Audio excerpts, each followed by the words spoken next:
Welcome to our channel. Today we how to automate compliance tracking with iManage, beginner guide step by step clearly. Begin by logging into your iManage account. Navigate to the compliance tracking module on the dashboard.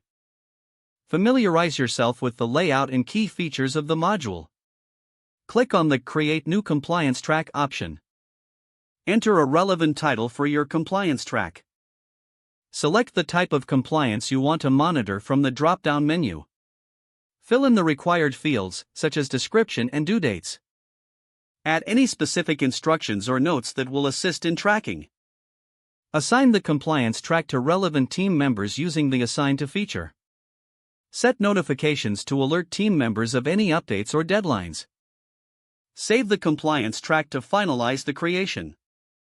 To automate reminders, go to the Automation Settings section. Enable automated reminders by selecting the frequency. Choose which team members should receive these reminders. Click Save Changes to apply your automation settings. Next, upload any necessary documents or resources linked to this compliance track. Access the reporting tools to create periodic compliance reports. Set the parameters for the reports based on your organization's standards.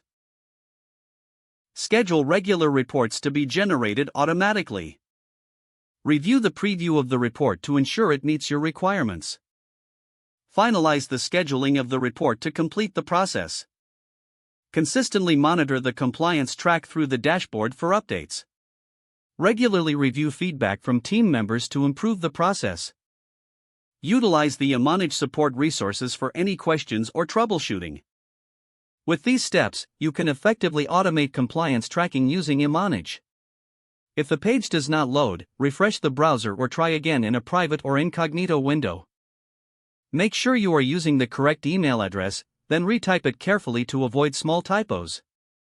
If your password is not accepted, use the reset option and create a new strong password you can remember. Don't forget to like this video and subscribe to our channel for more step-by-step tech guides.